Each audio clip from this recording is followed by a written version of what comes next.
Salut. Hey, c'est un immense plaisir d'avoir à l'émission, 7e épisode d'un 3 Punk, un des premiers à croire en 1, 2, 3 Punk, un des premiers à croire en Reg à planche.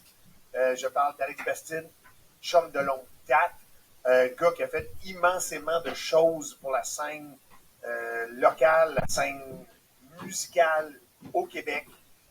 Et moi, je l'ai connu avec les boutiques et la salle à l'époque, Underworld. Cheers, mon chum. Merci d'être là avec moi, man. Et c'est un... on pourrait... Alors, quand on fait cheers, il faut prendre une gorgée. Dude, ça fait tellement d'années qu'on se connaît. C'est un plaisir de t'avoir avec nous. Il y a tellement de choses. Il faut jaser plein d'affaires. Mais commençons par, à l'époque, commençons par l'Underworld pour les gens qui ne connaissent pas cette industrie-là, cette institution-là. Ça a commencé comment? Ben merci. Merci, félicitations pour ton émission, premièrement. Thanks, bro. Bien content de faire partie de la résurrection. Puis de venir parler d'Underworld, qu'on vient de souligner notre 25e anniversaire. Yes, sir. Donc, Underworld, ça a commencé en 1995. C'était le rêve d'un jeune punk skater. À 14 ans, j'ai commencé à rêver à ouvrir mon propre magasin de musique, mon propre skate shop. Fait que ça a commencé à bouillonner en dedans de moi. Ouais, puis à 19 ans, j'ai réussi à ouvrir mon premier shop qui était au métro André Bourassa en 95. Puis le punk, ça commençait à beaucoup se passer quand même. Pennywise, Bad Religion commençait à jouer au Metropolis. Green Day venait de jouer au Fouf il n'y a pas longtemps. Évidemment, ils sont venus plus tard au Metropolis. Fait que la scène commençait vraiment à exploser. Yeah. Puis je suis arrivé juste au bon moment. J'ai ouvert mon premier magasin de musique. Puis vraiment, le monde se sont déplacés au nord de la ville. Le monde venait de partout, de Québec, de Toronto, d'Ottawa. Je comprenais rien, pour de vrai, parce que moi, j'ouvrais ça juste pour le fun, mais j'étais à tous les shows, puis je passais des flyers à tout le monde. Puis, next thing you know, évidemment, ben là, la scène... Ouais, juste parenthèse pour les plus jeunes qui nous regardent ce soir, passer des flyers, c'était ça les réseaux sociaux dans le temps. Là. Si vous voulez promouvoir un show, là, c'était poster, c'était flyers. Flyers, c'est un petit bout de papier avec la date de show qu'il y avait dessus. Là. Bon, bref, ok, je te laisse continuer. Non, puis c'est fun parce que, évidemment, en fouillant pour travailler sur mon livre que je viens de sortir, j'ai passé au travers de tous mes flyers, puis c'était fun de voir l'infographie, ouais. Comment on faisait ça. T'sais, on déchirait ça, on scannait, on écrivait beaucoup de dessins. Puis, justement, comme je disais, on faisait des flyers. Je me souviens au show de Bad Religion, j'allais au Metropolis, puis je pitchais ça du 2e étage pour faire connaître Underworld. C'était une pluie de flyers, puis c'est comme ça que j'ai rejoint les fans de musique. Puis, c'est ça, c'était au métro André Bourassa. Éventuellement, ben c'est ça, les musiciens se tenaient chez nous, puis tout, puis là, hey, on peut-tu faire un show? Ouais, parce que parlons des shows. Il y a eu des shows épiques et historiques à Montréal, à l'Underworld, à ce moment-là. Des premiers shows pour des bandes je te laisse dire les noms, là, mais des bandes qu'on connaît vraiment bien maintenant, mais les premiers shows à Montréal. Ben, le premier band qui a joué hier à Montréal, Anti-Flag, leur premier show au Canada, il était chez nous, ils ont ouvert pour Rip Chords. Ouais. Imagine-toi, Anti-Flag a ouvert pour Rip Chords, c'est malade. Puis c'est ça, c'était vraiment random. Il y a Rhythm Collision qui n'est pas très connu aujourd'hui, mais c'était un des premiers bands californiens que j'ai booké. Puis il y avait aussi toute la scène plus emo dans le temps, avec Converge, Cave-In, Shotmaker. Blink n'a pas joué là aussi? Ben, Blink 182, ils ont joué. Pas un premier show là, mais tu sais quand même un show. C'était un lendemain show. Ouais. Parce que notre salle était rendue iconique, believe it or not. Le monde la comparait à la Gilman Street de Berkeley, California, qui était le plus beau compliment que quelqu'un peut même faire. Puis par la suite, ben, c'est ça, notre spécialité, dans le fond, c'est qu'on faisait beaucoup de shows locales, mais on faisait beaucoup de shows secrets. Fait qu'on a pogné MXPX, Pride Ball, Satanic Surfer, Body Jar, Strung Out. Puis Strung Out, c'était vraiment random. Je restais à la fin des shows, moi, puis j'achetais du produit des bands pour mon magasin. Puis là, je disais, demain, j'ai un show avec Falling Sickness puis Funbox. Ah, Chris, on les aime, ces gars-là, on est joués. Je le regarde. Vraiment? Next thing you know, il se pointe le lendemain avec son gros boss. Puis encore là, c'est avant l'Internet. Il y a quand même 350 personnes. J'ai aucune idée comment que le monde se sont pointés là et qu'ils l'ont su. Mais le monde était là. Puis on a une soirée complètement incroyable. C'est malade. Ensuite, il y a eu éventuellement, on déménage, on se rapproche. Il y a eu la boutique Sainte-Catherine. Il y a eu c'est malade comment. Moi, je me souviens, parce que depuis longtemps, tu me commanditais côté linge, je peux débarquer là. Et de débarquer à la shop et de voir le sourire sur le visage. C'est quelque chose aussi qu'on comprend. Tu sais, aller maintenant acheter dans un magasin du linge, tout ça. Oui, on le fait encore, mais c'est moins chose commune. On achète en ligne. Mais à l'époque, là, c'était insane de voir un parent avec un ado débarquer au Underworld, puis là, essayer des hoodies, des chandails, des chemises, des arts. Il y avait quelque chose de magique dans tout ça. Puis les kids avaient tellement un sourire dans le visage là, quand ils débarquaient dans Underworld. Il y avait une vibe, il y avait des vidéos de skate qui roulaient, il y avait du punk ou du hip-hop qui jouait dans les speakers. C'était malade. Là. Puis ce qui était différent d'Underworld, ce que j'ai vraiment fait une grosse différence, c'est que je voulais détruire le côté snob des skate shops. Ouais. J'étais très accueillant, comme tu disais, avec les parents, avec les jeunes. Je voulais pas que les jeunes se sentent mal arrivés avec leurs parents.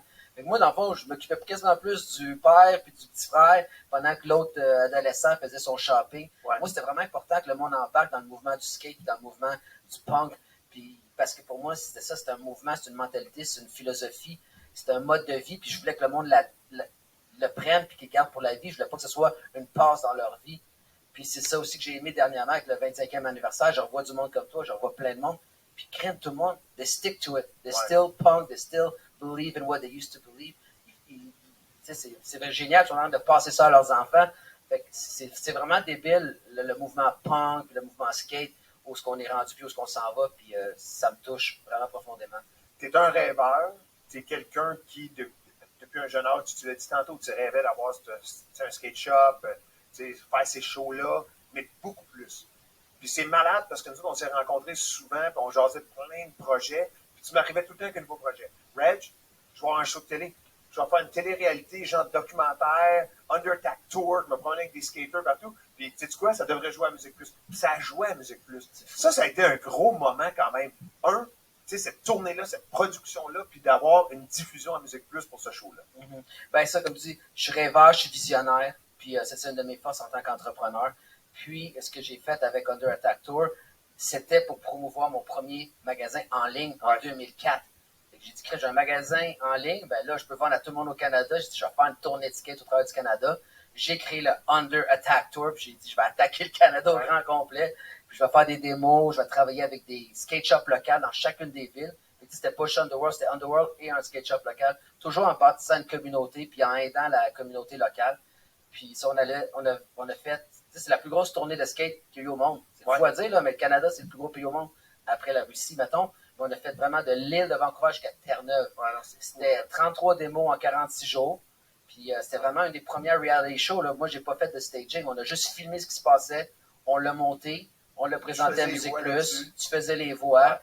Puis tu étais narrateur. Puis c'est ça, pendant 4 ans, Musique Plus, ils ont acheté l'émission. On a fait 40 épisodes de 30 minutes, qui est gratuit d'ailleurs sur YouTube.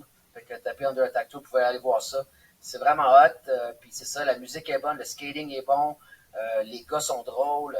C'était débile comme expérience. C'était comment pour toi de pouvoir encourager autant de façon, mettons, avec la merch, avec du linge, avec des affaires, ou même monétairement, des jeunes skaters. Tout ça, je veux dire, eux autres, tout ce qu'ils veulent faire, c'est de profiter de leur art, de pousser leur sport, de tout ça.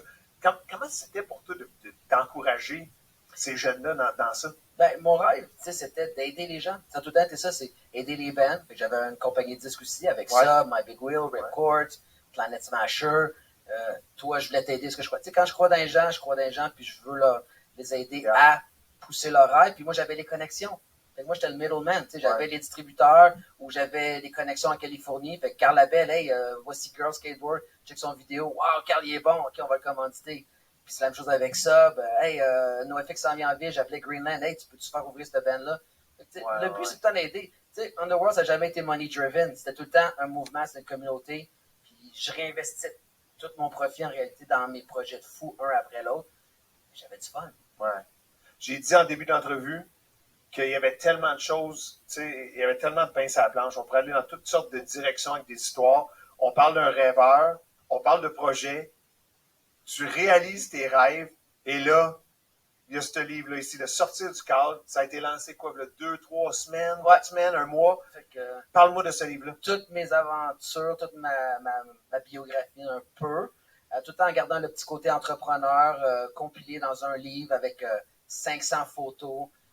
C'était vraiment fun de bâtir ça. Je voulais vraiment souligner mon travail. Dans le fond, c'est 25 ans, puis c'était mes plus belles années. C'était 100% de la passion. Fait que pour moi, d'avoir pu vivre ça, puis je veux partager mon histoire parce que je veux inspirer les gens, parce que si moi je suis capable, ben, n'importe qui est capable, je suis pas plus spécial que n'importe qui d'autre. Fait que ce livre-là, il est fait pour ça, il est fait pour ramener la nostalgie pour les gars de mon âge, il est fait pour inspirer les adolescents ou les futurs entrepreneurs ou les artistes. C'est comme le livre est vraiment bien fait. C'est Cardinal qui l'a sorti. C'est le meilleur éditeur au Québec. Fait qu'ils m'ont donné un beau budget pour que je puisse faire une très belle qualité de livre. Puis on a une belle distribution. On est quand même chez Archambault, Renaud-Bré, puis disponible sur mon site. Mais le livre, je suis tellement fier. Là, pour de vrai, je pensais pas qu'elle allait sortir aussi bien. J'ai pu monter mon team. J'ai Yannick Nollet qui m'a aidé. J'ai Dan Mathieu. Je l'ai écrit avec Judith Lucie aussi, qui est une fille extraordinaire. Avec, c'est comme, c'est wow. Là. On n'a même pas... On pourrait en jaser pendant une couple d'heures. On n'a même pas parlé des gros luxes, des restaurants aussi. Tu es quelqu'un qui réalise ses rêves, qui réalise des projets. Dernière question avant ta demande spéciale. Tu rêves à quoi maintenant? Qu'est-ce que tu aimerais faire? À long terme, ben c'est ça. Je pense que une de mes meilleures forces, ce serait maintenant d'inspirer les gens. Fait que le mentorat, faire du bénévolat, que ce soit évidemment local pour commencer. À long terme, tu sais, comme Médecins sans frontières, aller dans des pays en Afrique, puis aider des jeunes entrepreneurs dans des pays pauvres d'un tiers-monde, ça me ferait triper de vrai. Ça nourrirait mon besoin de voyager, mon besoin d'aider d'autres entrepreneurs. Mais pour l'instant, ma concentration serait au Québec, faire peut-être une émission de télé sur l'entrepreneuriat, puis avoir une approche complètement différente, parce que mon style est beaucoup plus humain, je pense. Je suis un anticapitaliste, malgré que je joue la game de l'entrepreneur. Yeah. Puis c'est pour ça que le livre, il parle de ça, il parle de... Tu sais, c'est comme, oui, j'ai joué la game, mais je l'ai joué d'une façon complètement différente, en redonnant tout le temps à la communauté. Puis c'est ça, je vais continuer dans cette lignée-là, puis me battre contre le système all the fucking way. Bro, j'adore. Félicitations pour ta carrière jusqu'ici. Merci pour tout ce que tu m'as donné jusqu'ici aussi. J'ai tellement hâte de voir la suite. Je suis tellement content de te voir. Merci d'être venu à 1, 2, 3 Punk. Qu'est-ce qu'on en regarde comme clip? Qu'est-ce qu'on en regarde comme demande spéciale? Ben, aujourd'hui, c'est sûr, j'avais pas le choix de demander de Ramones. C'est un des groupes qui m'a le plus influencé. Avec Minor Threat en 1987, peut-être, j'ai commencé à écouter de Ramones, peut-être même avant. Puis écoute, c'est le band qui a influencé toutes les bands qu'on aime aujourd'hui. J'ai écouté tellement de vidéos à la télé de Ramones, ils en ont fait plusieurs. Puis aujourd'hui, j'ai choisi de Ramones We Want the Airwaves, qui est une vidéo, une chanson que j'adore. Puis aujourd'hui, on va pouvoir la faire découvrir pour ceux qui ne connaissent pas. On regarde ça, bro. Gros Cheers. love.